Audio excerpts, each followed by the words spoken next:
justo e faz o pecador justo.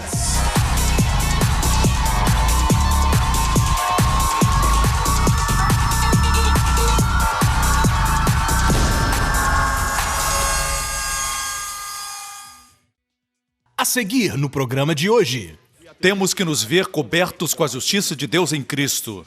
Amém?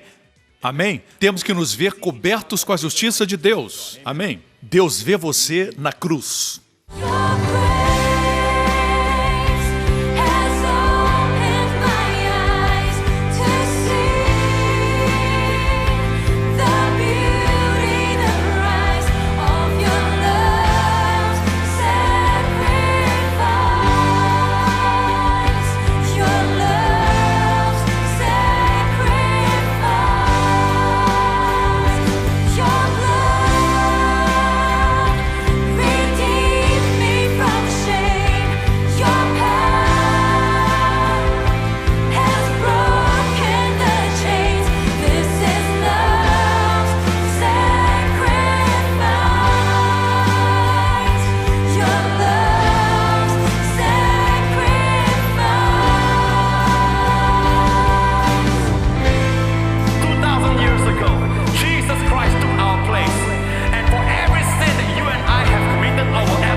The Bible says he became our curse, that we might be blessed.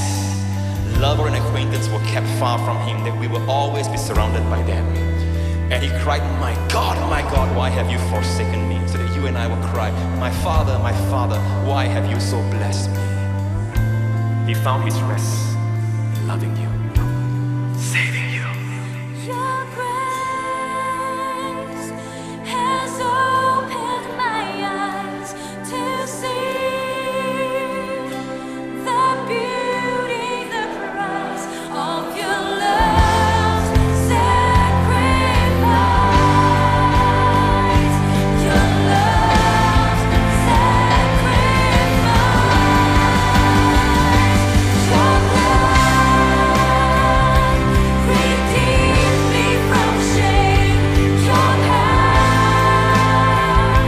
has broken the chains. This is love's sacrifice. Your love's sacrifice. This is love's sacrifice. Your love's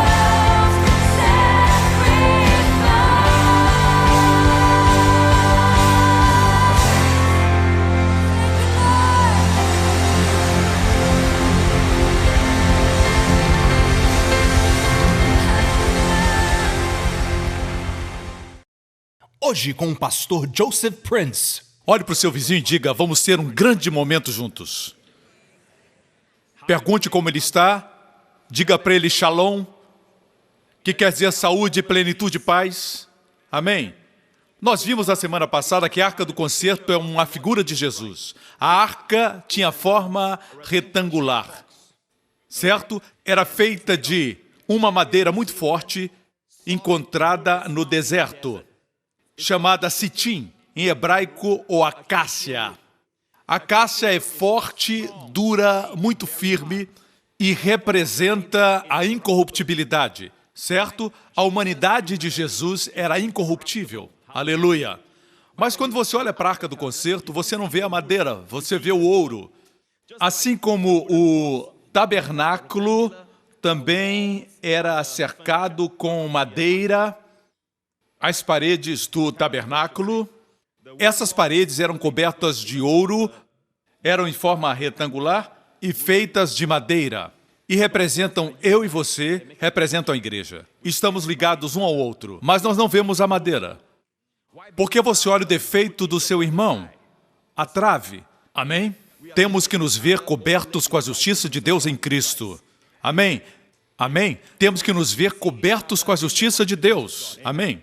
Jesus também estava revestido com ouro. Ele é 100% homem, madeira, e 100% ouro, divindade. Nós participamos da natureza divina. Tinha também uma cobertura de ouro puro. A tampa que cobria a arca do concerto. Esse é o foco principal da palavra de Deus. Na verdade, tudo no tabernáculo aponta para o propiciatório. Diga propiciatório. E Deus diz em Êxodo 25 que de lá ele falaria. Êxodo 25 diz, e porás o propiciatório em cima da arca. O propiciatório era um bloco sólido de ouro, de obra batida. Fala de Jesus que foi batido, sua paixão, seus sofrimentos. Ele foi moído para formar o propiciatório. O propiciatório não era madeira coberta de ouro, era ouro puro, um bloco sólido, formando a tampa. E Deus diz que de lá ele falaria com eles. Diz, virei a ti e falarei contigo de cima do propiciatório. É um lugar de comunhão, é um lugar de escutar a voz de Deus, é um lugar de comunhão com Deus. Deus estabeleceu isso. Vou levá-lo a uma microvisão do propiciatório. Vamos nos aprofundar neste assunto. Vamos fazer isso? Então diga amém. Vamos voltar no tempo, à época de Moisés. Foi nessa época que a Arca do Concerto foi construída pelas hábeis mãos de Bezaliel, que foi cheio do Espírito de Deus para esta missão. Amém? Vejamos o acampamento de cima, uma vez mais. Quando eles acampavam, 3 tribos de cada lado. Por que a parte de baixo é mais comprida? Porque a parte onde está Judá, e Judá era a maior das tribos de Israel. Amém? Continuemos. E eles ficavam de frente para o tabernáculo. 3 tribos no norte, 3 tribos no sul, 3 no lado ocidental, Judá estava no lado oriental. Você percebe que forma uma cruz. É incrível que Deus vê você na cruz. Amém? E nós ficamos bem na cruz. Vamos descer e olhar o tabernáculo de perto. Veja o vídeo.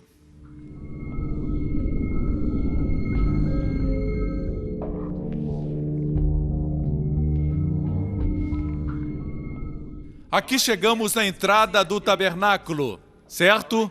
A entrada é o único lugar por onde podem entrar o sacerdote e as pessoas, certo? Mas dentro do tabernáculo, você pode ver as colunas de ouro. Somente o sumo sacerdote e o sacerdote que estava no seu turno podia entrar.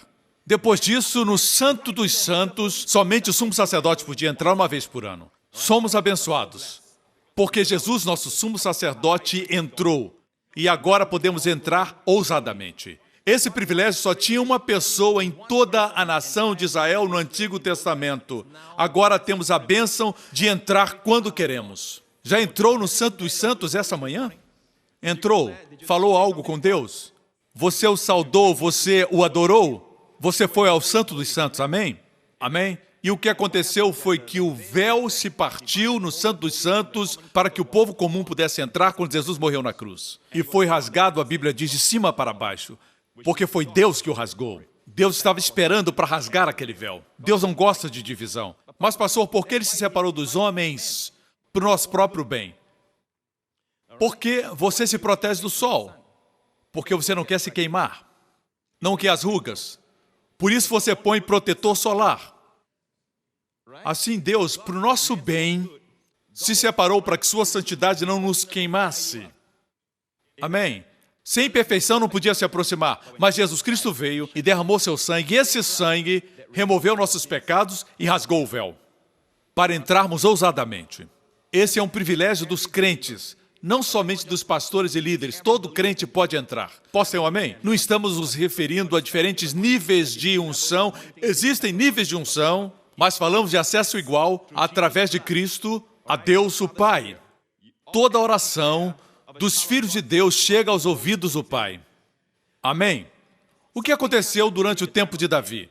Aqui não dá para ver a arca, está dentro do Santo dos Santos. Mas o que aconteceu? Existia uma forma de entrar, nós vimos o altar de bronze, o sacerdote lavava suas mãos antes de entrar, oferecia sacrifícios e entrava. Mas algo aconteceu durante o tempo de Davi. Davi trouxe a arca trouxe a arca até Sião e algo aconteceu em Sião. Nós falamos na semana passada. Ele trouxe a arca e houve grande alegria, trazendo Jesus ao lugar da graça. É aqui que estamos profeticamente falando. Nós estamos no lugar onde Jesus Cristo foi trazido para o centro da igreja, no contexto da graça. Não o Monte Sinai, mas a graça, que é o Monte Sião. No tabernáculo de Davi, não existia o altar de bronze, não precisava levar sacrifício, você podia entrar diretamente. Olhe para o tabernáculo de Davi. O povo podia entrar, só havia uma pequena tenda e a arca estava lá dentro. E eles se aproximavam da arca todos os dias, o rei se ajoelhava lá e o povo dançava, tocava seus instrumentos em alto som. Eu disse alto. A Bíblia diz que tocavam seus instrumentos. Alguém me desafiou algum tempo atrás e me perguntou, quando eu estava na escola, no seminário, e perguntava onde na Bíblia tem essa adoração carismática, onde você encontra no Novo Testamento. E eu pude responder algo que Deus havia me ensinado, e está escrito que Deus prometeu no livro de Atos. Tiago, o pastor da igreja em Jerusalém, se levantou e citou Amós, o profeta, dizendo, nos últimos dias, Deus restituirá o tabernáculo de Davi. O tabernáculo de Davi era cheio de instrumentos. Quando não existiam instrumentos, a Bíblia diz que Davi criou ou inventou um instrumento musical. Os instrumentos de corda foram inventados aqui. Amém? Eles tinham instrumentos como símbolos e tamborins, todo tipo de instrumentos musicais. Existiam momentos de adoração silenciosa. Davi disse aos seus músicos para tocarem cuidadosamente. Toquem instrumentos de corda. Existiam os momentos de adoração, mas perceba que não havia um véu, não existia um procedimento especial. Por isso, Deus disse que restabeleceria não o tabernáculo de Moisés, como vimos há alguns instantes, onde existiam tantos procedimentos, mas o tabernáculo de Davi. No caso de Salomão, Salomão foi ao tabernáculo de Moisés, que estava em Gibeon naquela época, no tempo de Salomão. Após a morte do seu pai Davi, Salomão assumiu o reinado e procurou o tabernáculo de Moisés.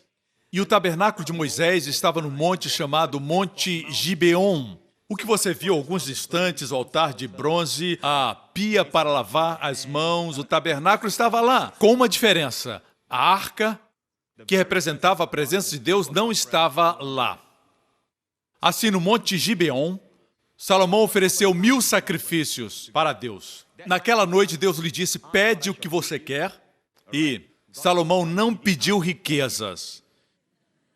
Ele pediu a Deus sabedoria, e Deus lhe deu sabedoria como nenhum outro rei antes dele, nenhum outro depois dele. Veja isso. Esse jovem, depois que acordou, o que ele fez? Deixou o lugar das formalidades. Veja que os móveis estavam lá, mas a presença de Deus não estava. Existem pessoas que vão à igreja e não estão nem aí, mesmo que Deus não esteja. Se a presença de Deus foi embora, eles continuam lá. Nem percebem. Eu não quero estar num lugar onde a Shekinah da glória de Deus já partiu e ninguém percebeu. No tabernáculo de Moisés, a arca não estava lá. Davi já havia trazido para Sião. O primeiro sinal da sua sabedoria, o primeiro sinal que alguém é sábio, é valorizar a presença de Deus. E não rituais, não procedimentos. Começa a valorizar a presença. É a presença de Deus que traz o sucesso. A presença de Deus nos faz bem-sucedidos. A presença é tudo que precisamos. Não precisamos de eloquência, precisamos da presença. Amém. Quando orar por alguém, não se apresse. Não diga, pelas suas pisaduras somos curados. Fique um tempo adorando a Deus. Diga algumas palavras, e então reconheça a sua presença. Quando a sua presença é sentida pela pessoa enferma, a fé é liberada. Você não precisa pedir. Não precisa ficar dizendo, eu quero fé, eu quero fé. Não precisa disso. Simplesmente sinta a sua presença. Ele jamais nos deixa. Amém? Aleluia! Sinta a sua presença. Você sente sua presença, Ele está aqui. Não existe distância na sua presença. A Bíblia diz que Salomão se levantou. Foi o primeiro sinal da sua sabedoria. A Bíblia diz que imediatamente ele foi para Sião e adorou diante da arca. Esse é o sinal. Quando o jovem recebe sabedoria, ele deixa as coisas supérfluas. Ele pensa, o que eu estou fazendo? Isso vai trazer resultados para mim daqui a 20 anos? O que eu estou fazendo vai ter um resultado? Isso vale a pena? Ou estou fazendo coisas que vão me causar prejuízos?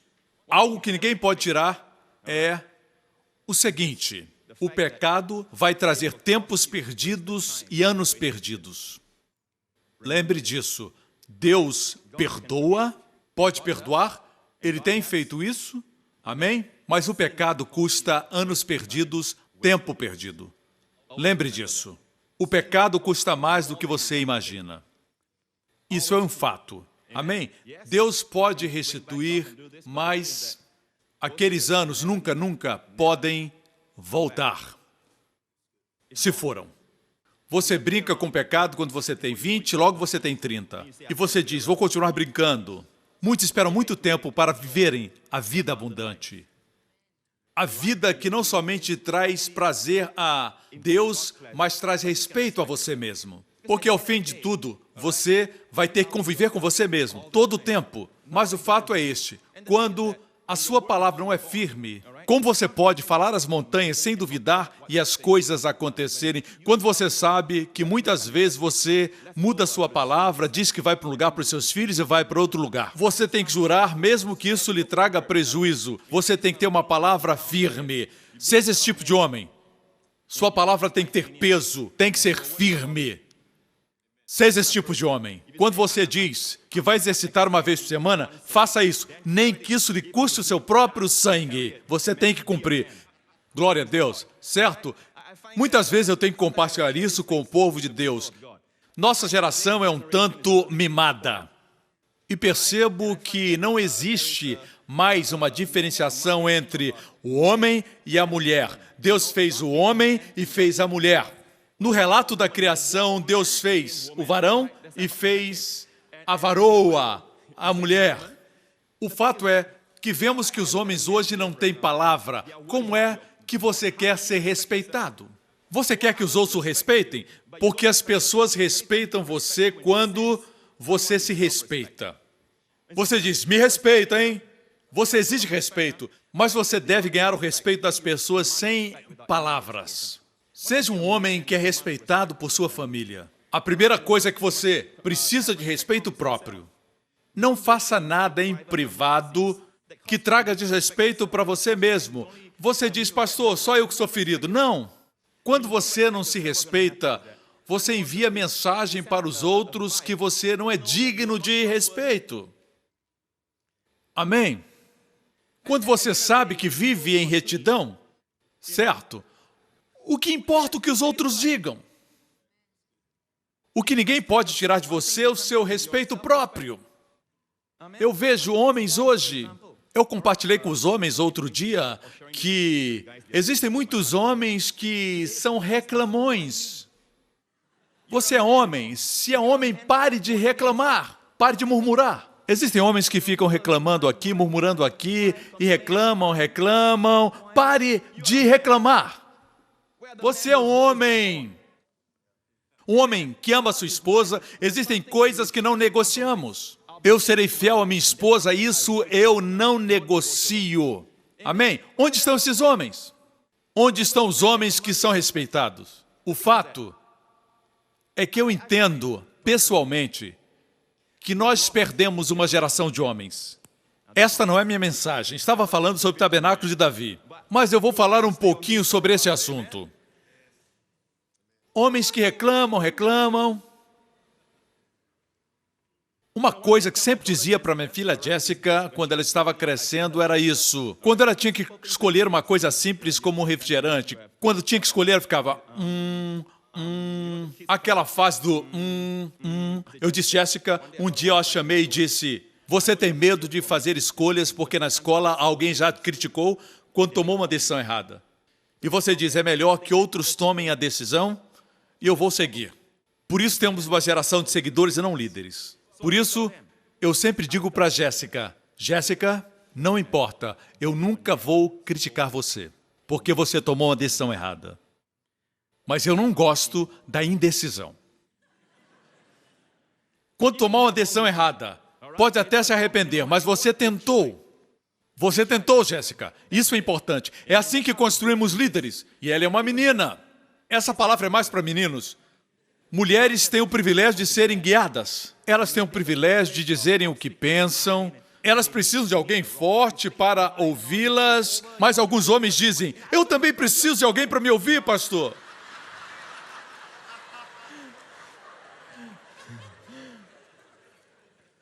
Eu tenho um trato com a minha esposa Wendy, que quando eu estou falando com a Jéssica, ela não pode passar por cima de mim. Mesmo se ela achar que eu estou errado, ela tem que me dizer depois e não em frente da minha filha. Ela não pode me corrigir em frente da minha filha. Esse é um acordo que nós temos.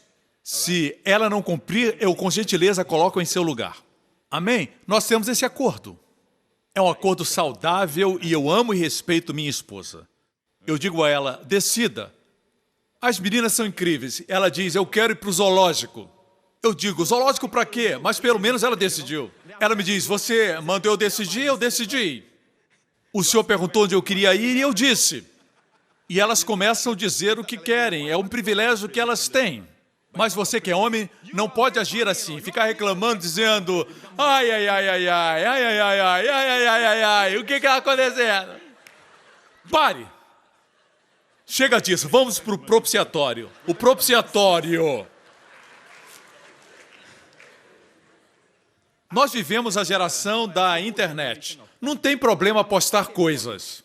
Eu sigo muitas pessoas interessantes no Twitter. Eu mesmo estou no Twitter. Eu envio palavras de encorajamento para ajudar as pessoas. Mas eu não fico postando, agora eu estou na pizzaria. Vou comer uma pizza portuguesa. Está deliciosa. E daí?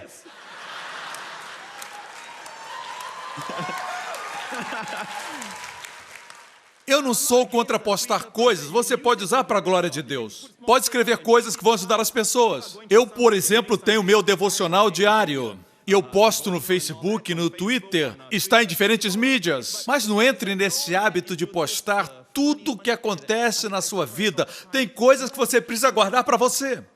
Você é um homem. Amém?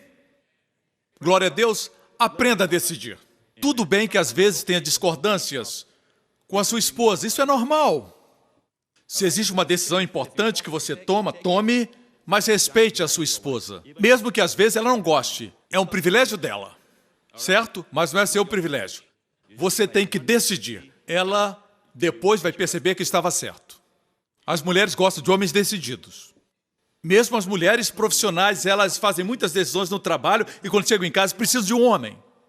Elas querem, como mulheres, ter um homem forte ao seu lado.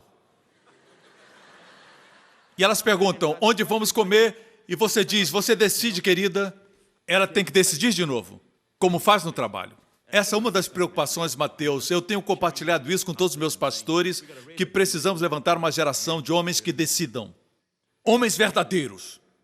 E não tem medo de falar o que pensam. Ah, você ainda acredita que temos que ser fiéis a uma só esposa? Você acredita em sexo só depois do casamento? Explica então isso para mim. Explicar o quê? Por que ficar explicando? Diga, eu acredito nisso, 100%. Olhe nos seus olhos e diga, eu acredito assim. Eu não penso assim. E daí? A maioria não acredita mais nisso. E daí? A maioria está errada. Eu estou certo.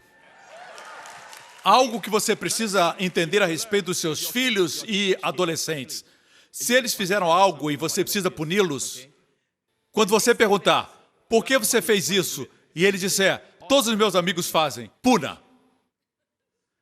Mas se ele disser, eu fiz porque achava que estava certo, foi minha decisão, ninguém me influenciou, certo? Nesse caso, não puna. Diga, que bom, você tomou sua própria decisão. Não seja influenciado pelos outros. Você entendeu? Entendeu ou não?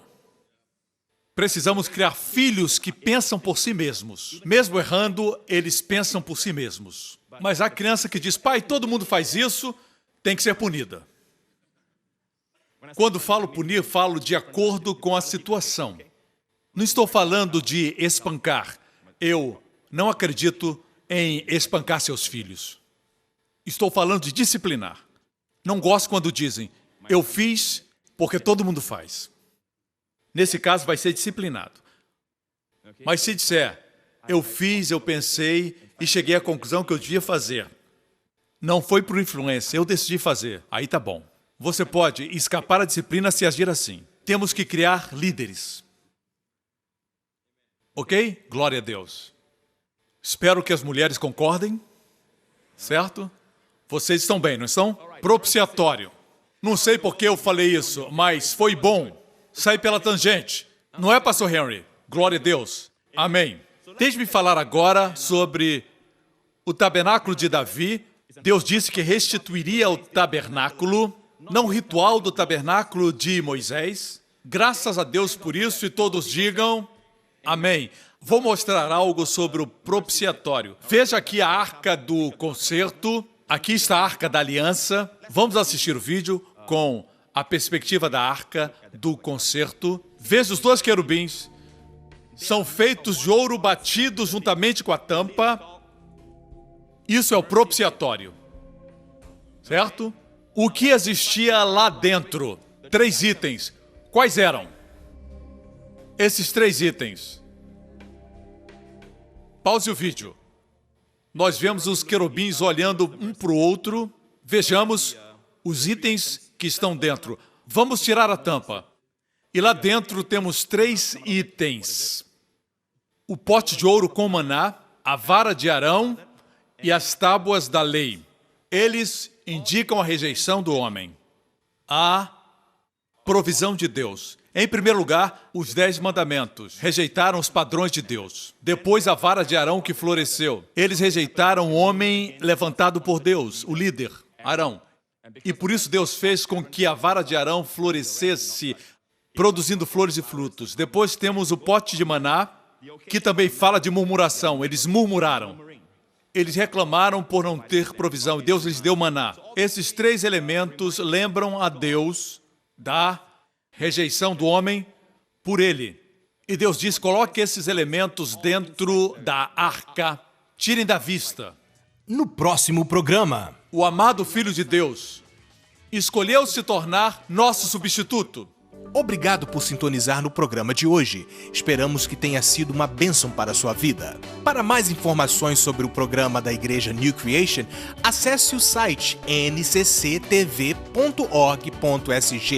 Lá você poderá se inscrever para receber um devocional diário do pastor Joseph Prince. Seja incentivado e fortalecido todos os dias e saiba o quanto Deus lhe ama através desses devocionais. Acreditamos que seu dízimo pertence à igreja que você frequenta e oramos para que você seja grandemente abençoado, altamente favorecido e profundamente amado.